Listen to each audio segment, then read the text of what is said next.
Di video kali ini saya akan membahas satu fenomena menarik di IHSG sekitar bulan Oktober 2023. Jadi di pasar modal itu kita mengenal saham Big Four, BRI, BCA, Bank Mandiri, Bank BNI gitu. Nah, biasanya 4 saham itu kalau naik ya IHSG-nya naik. Kalau mereka turun, IHSG-nya turun. Tapi ada kejadian di bulan Oktober, ya, di mana Big Four ini naik, IHSG-nya malah melempem gitu. Nah, contohnya adalah di sini Bapak Ibu. Ini adalah IHSG pada tanggal 12 Oktober 2023, ya, di mana indeksnya naiknya kalau nggak salah sudah sempat 0,5%, 1%, pas penutupan turun. Biasanya kalau dia turun begini, harga saham Big Four-nya turun. Kalau saya perhatikan enggak. BNI naik hampir 3%, ini BCA 1,4, BRI 0,9, Bank Mandiri 0,4. Ya bodoh-bodohan dirata-ratakan juga 1% lebih gitu kan. Kenapa 4 saham ini naik 1% plus, tapi indeksnya malah 0,05, hampir minus seperti itu. Kalau kita persepsikan Big Four, ya saham blue chip besar, itu adalah saham yang market cap-nya besar. Nah, market cap 4 perusahaan ini memang besar, tapi seberapa besar gitu ya. Nah, itu Bapak Ibu bisa masuk ke websitenya Bursa Efek Indonesia, Anda cari di bagian statistik harian. Itu nanti di bagian laporannya itu ada data seperti ini. Jadi per tanggal 12 Oktober, market caps, jadi perkalian antara harga saham dengan lembar sahamnya, semuanya, itu BCA 1100T, BRI hampir 800T, Bayan Resources 618, ini dan seterusnya gitu. Nah, 10 besar market caps itu 46% dari IHSG. Jadi setengah dari IHSG itu hampir 10 saham. 11 mungkin, kalau nomor 11 mungkin ke 50 ya. Nah, kalau Big Four ini, BCA 10,5, BRI 7,5, tambah Bank Mandiri 5, tambah Bank BNI, sudah nomor 10, 1,87, itu sekitar 25%. Jadi kira-kira seperempat daripada IHSG. Besar sih, tapi tidak besar-besar amat juga. Dan jangan salah, ini bukanlah bobot IHSG.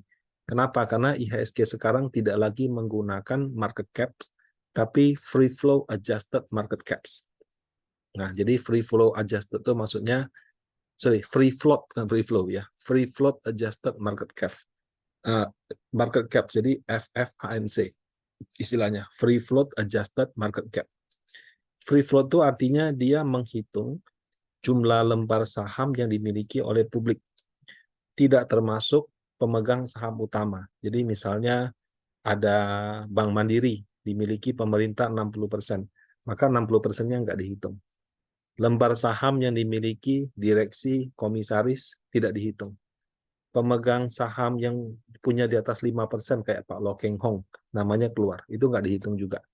Kenapa? Karena free float itu diasumsikan saham milik masyarakat yang diperjualbelikan lebih cepat gitu. Sementara kalau saham-saham yang dimiliki pihak-pihak yang disebut tadi, pemerintah, pemegang saham pengendali, pemegang saham utama, direksi, komisaris, kadang-kadang mereka nggak beli sampai, mereka kalau beli kadang-kadang ya, karena aturan, contoh, pemerintah kan nggak bisa jual sahamnya sembarangan, harus persetujuan DPR. Pemegang saham utama kalau punya di atas 5%, biasanya juga bukan orang yang mau jual cepat gitu. Nah, direksi komisaris mungkin terikat kontrak gitu loh. Jadi dia dapat dalam bentuk bonus saham, tapi dikunci sekian tahun gitu. Nah, jadi itu saham yang dianggap tidak liquid gitu. Nah, jadi itu free float. Ya. Adjusted itu artinya bursa ini dalam beberapa tahun terakhir terus memperbaiki cara perhitungan indeksnya. Bentuk perbaikannya itu adalah menetapkan bobot maksimal per satu saham. Ada satu waktu pernah 12% bobot satu saham dalam IHSG maksimal. Dulu pernah 15, turun ke 12, belakangan ke 9%. Jadi di-adjust bobot maksimalnya. Nah, berdasarkan itu, Bapak Ibu, per 12 Oktober 2023, Big Four itu beda urutannya ya. Kalau tadi kan urutan nomor 1 BCA, 2 BRI, 3 Bayan. Kalau kita berdasarkan free float-nya, Bayan tuh turun ke nomor 5.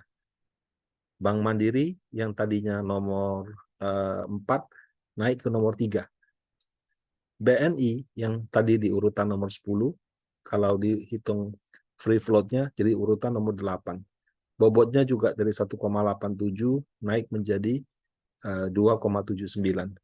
Nah, kalau kita jumlahkan Big Four ini, 1, 2, 3 plus si BNI, itu 28,65%. Jadi Big Four itu ya mau dihitung dengan market cap, free float adjusted market caps, itu kita ngomong mungkin ya 27 sampai dengan 30% pada 2023 ya. Gitu. Nah, jadi kalau misalnya saham-saham tersebut naik ya, BCA naik 1,3%, BRI naik 0,94%, Bank Mandiri naik 0,41%, kemudian BNI naik 2,82%. Tapi kalau saham yang lain turunnya banyak, nih contoh kayak Goto, turun 8%, bisa saja IHSG-nya naik dari ini, saham-saham ini, tapi turun karena saham lainnya. Nah, kalau pas tanggal 12 Oktober kemarin, dugaan saya Goto, Bapak Ibu. Karena dia masuk dalam top 10 2,18%, dan dia itu turun minus 8%. Nah, kalau kita kalikan, artinya IHSG pada tanggal 12 Oktober, kalau saham lain tidak naik, tidak turun, cuma Goto yang berubah, dia minus 0,17%. Nah, ditambah dengan saham-saham lainnya yang di luar top 10 itu, itulah yang menyebabkan kenapa walaupun blue chip ini sudah naik, ya, tapi indeksnya malah nggak naik. Kenapa? Karena ya ini sekitar 28-30%. 70%-nya kalau berbeda, ya bisa saja menyebabkan performance-nya itu berbeda. Seperti itu. Nah, jadi kalau kita sekarang bicara blue chip, atau bicara Big Four spesifik, kita harus aware bahwa itu hanya sekitar, bukan hanya sih, sekitar 25-30% lah daripada IHSG. Kalau di LQ45 mungkin lebih besar. Kenapa? Karena LQ45 itu bobotnya mungkin sampai dengan satu saham boleh 15%. Jadi kalau BCA di sini tadi di sekitar 9%, karena 2023 batasannya 9. Kalau di LQ45 di 30 masih boleh sampai 15. Jadi BCA BRI itu kalau nggak salah bobotnya mentok hampir 15%. Nah, kalau dua aja sudah 30, tambah Bank Mandiri ditambah dengan BNI, mungkin bisa hampir 40%. Seperti itu. Nah, kemudian kalau kita lihat top 10 saham berdasarkan free float adjusted market caps, itu juga berubah tiap tahun. Saya kasih contoh ya, tahun 2020 ini adalah berdasarkan market caps free float adjusted ya. Itu ada 10 saham ini. Nah, yang kuning ini artinya apa? Jadi saya bandingkan 2020, 2021, 2022, 2023. Yang kuning itu artinya di periode yang lain dia tidak ada. Kalau yang putih artinya saham ini kita lihat dari 2020 sampai 2023 ini konsisten ada. Ya. Nah, pada waktu itu BCA 12, karena waktu itu masih dibatasinya boleh sampai dengan 12%. Ada Unilever, Sampurna, TPIA, sama ICBP. Itu tahun 2020. Di tahun 2021, kalau kita lihat, ada Arto, ya, baru kan, 2021. Waktu itu teknologi, ini bank teknologi. Arto 2022 sudah nggak ada. Jadi dia masuk nomor 6 di 2022, hilang di 2021, hilang di 2022. TPIA masih ada, ya. Unilever masih ada MTech, pemain baru kan. Ini juga mungkin salah satu yang diuntungkan pada saat booming teknologi yang lalu. MTech hilang di tahun 2022. Masuklah Alfamart, ya. Ketika pandemi menjelang selesai, ya mungkin masa pandemi itu menguntungkan seperti Alfamart. I don't know kenapa. Ya. Orang kan beralasan mungkin waktu WFH lebih sering ke sana gitu. Nah, tapi booming batu bara membuat Bayan sama Adaro masuk. Ya, jadi dari 2021 ke 2022 teknologinya yang dari Arto sama Emtek Arto sama Emtek hilang dua-duanya, masuk Goto. Kemudian ada Bayan sama Adaro yang masuk karena booming batu bara. Nah, 2023 ini mohon maaf ya, tanggalnya salah ya, 2023 harusnya. Itu Bayan masih bertahan ya, ada Aman. Nah, kalau ini sudah eranya masih komoditi, tapi bukan komoditi energi, tapi komoditi logam-logam gitu. Nah, dari data 3 tahun seperti itu, yang konsisten masuk berturut-turut itu adalah ini, BCA, BRI, Bank Mandiri, Telkom, ASI, sama Bank BNI. Nah, tapi harus kita pahami bersama bahwa konsisten masuk belum tentu sahamnya pasti untung. Yang pasti adalah sahamnya liquid.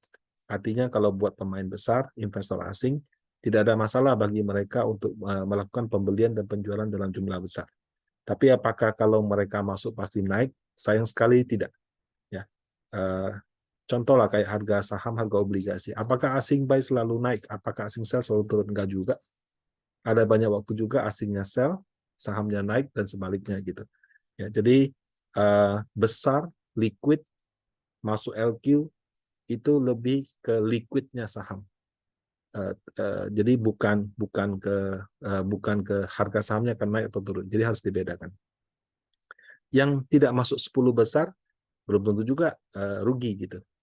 Bisa aja di nomor 11, cuma pas nggak masuk aja gitu. Jadi dan saham-saham yang di luar 10 besar dan harganya naik tinggi juga cukup banyak. Yang jatuh sampai ke gocap atau di bawah gocap juga ada gitu. Nah, jadi menurut saya kalau dalam memilih saham itu, apalagi kalau yang alirannya value investing ya, besar liquid tidak ngaruh. Kalau saya sering ngobrol dengan pengelola reksadana di Panin Aset dengan direktur investasinya, saya juga menangkap kesan bahwa liquid one things ya. Dalam mengelola portfolio yang dimiliki oleh masyarakat harus ada saham liquid. Kenapa? Karena kalau orang redeem, kita harus sewaktu-waktu bisa cairkan. Tapi kalau misalnya manajemennya bagus, maksudnya bukan bagus ya, dia bisa memperkirakan lah, kira-kira orang kalau mau redeem kapan atau apa. Saham-saham yang liquid itu mungkin bukan porsi yang dominan.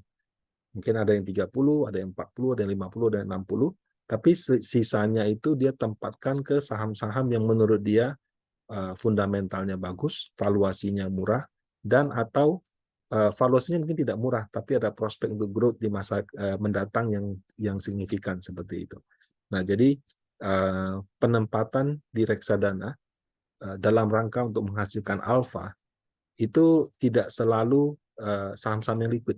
Justru kalau kita mau beat market, kita harus lebih berani keluar dari pakem dengan membeli saham-saham yang tidak liquid, karena saham-saham bukan tidak liquid, saham-saham di luar yang orang ketahui pada umumnya, karena pada saat saham tersebut naiknya bisa lebih tinggi daripada saham-saham yang liquid. Ya, tapi ada juga waktu-waktu saham-saham yang liquid kalau memang pas bagus sekali bisa saja naik. Nah, kemudian 10 besar yang berubah dari waktu ke waktu. Ya, ada satu waktu consumers, ya, ICBP masuk top 10. Ada satu waktu energi, batu bara masuk. Ada satu waktu komoditi, logam-logam masuk. Tapi yang konsisten itu hanya bank. Ya, karena di Indonesia itu bisa dikatakan perekonomian kita sebagian besar itu financingnya masih dari bank. Ada financing dari pasar modal, tapi belum sebesar dibandingkan financing dari bank. Nah, kemudian kalau ekonomi kita bagus, biasanya bank juga bagus, ekonominya jelek, bank juga jelek. Bagaimana Pak kalau kita nggak tahu ekonominya bagus apa tidak? Lihat saja laporan keuangan bank. Kalau banknya bagus, biasanya ya secara umum atau paling tidak pemain-pemain besar itu masih cukup oke. Nah, demikian saham-saham yang disebutkan dalam pembahasan kali ini bukan rekomendasi buy, sell, atau hold. Semoga bermanfaat bagi Bapak Ibu. Terima kasih.